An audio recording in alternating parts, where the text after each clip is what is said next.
I've spent a lot of time trying to figure out what a story is, and how stories shape what we point our attention to. Okay, so I understand that relationship between pointing and verbalization, but also pointing and specification of attention. Okay, so I'm gonna bring in some other ideas, and I'll get you to comment on them. So I was quite taken by my studies of J.J. Gibson. So Gibson wrote a great book called The Ecological Approach to Visual Perception, and I think there's some brilliant things in it. And I've been elaborating on Gibson's ideas in the context of narrative. And I guess narrative is relevant to the idea of sharing, because a lot of what we share are stories. And I think stories are pointers to value. That's a way of thinking about it. So let me lay out a phenomenological world for you and tell me what you think about this. So imagine you specify a point with your aim. Okay, so now you're determining a destination. This is what bees do when they communicate about where the pollen and the nectar is in flowers. They specify a treasure house of value. Okay, so that's the point, that's the destination. Okay, so from Gibson's perspective, once you establish a point, then the world lays itself out as perceptible objects. And some of those are tools. They're all what he called affordances. They're all the phenomena that are now relevant to that goal. And you can break them. He broke them roughly into two classes: tools. And so a tool is something you can use to move yourself along your pathway, and obstacles. And I've been thinking about elaborating that. So I think what happens when you specify a point with your aim, let's say, your perceptual system produces a pathway forward, right? That's your route. And then the route is accompanied by the things that are relevant. You talked about the fact that we are taking in 11 million bits per second, but compressing that to 16. Almost all that we perceive is obscured as irrelevant. It's not even part of our conscious experience. So what stands out? Well, pathways,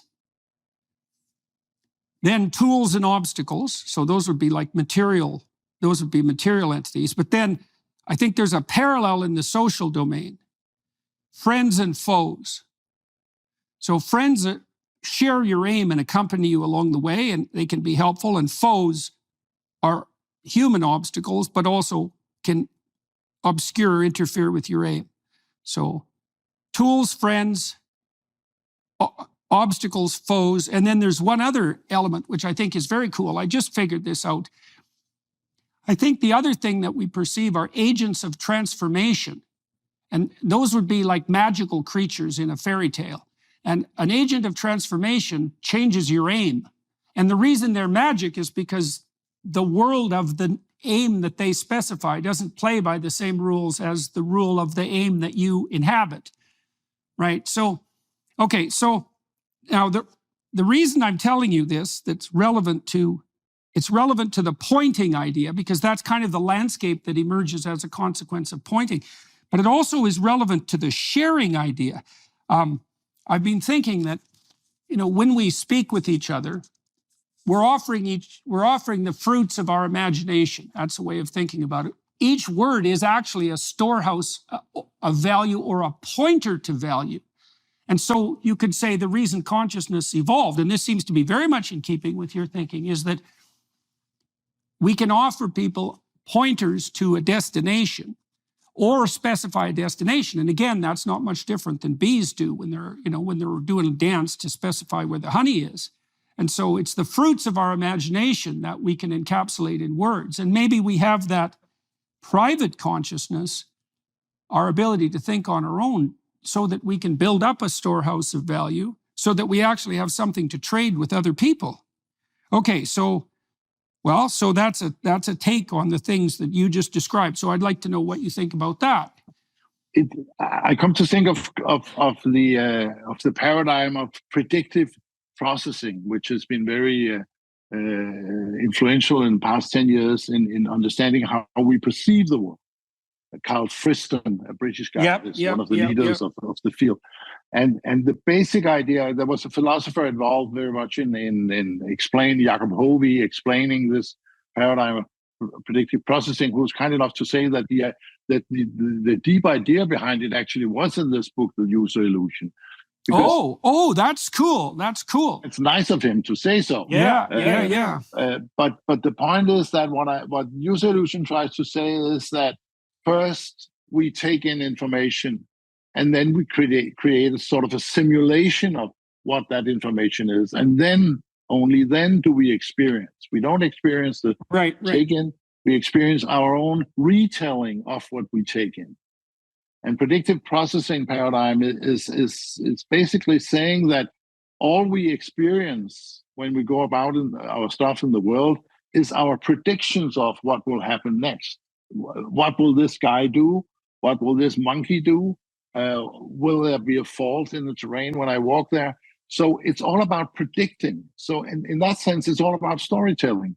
Everything we know about the world is storytelling. And then, of course, it turns out very often that our stories are wrong. We are corrected. We understand that there was something wrong. And so we correct our storytelling. We make it more and more qualified. And we and when we get to know people, we have a better ability to know what to expect from them and so on. But it's all a question of creating a story not inconsistent with the information we take in. And there's one thing here that's, I think, is very deep, and that is, if you take children, they're afraid of the dark. You go into the forest in the evening as a kid, and you are scared because of what could be in the dark. If you go there in the daytime, you're not scared at all. Why is that? That's because there's nothing to contradict the inner fantasies of the kid when it's dark.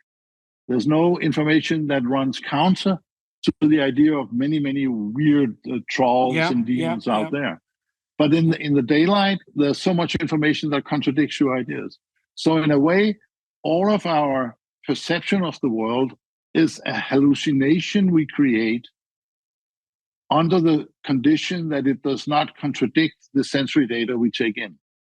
So we are constantly telling stories. So telling stories is what perception is all about.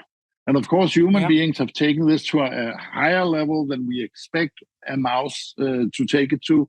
But it's basically the same phenomenon that we try to create a consistent idea of what the world is like.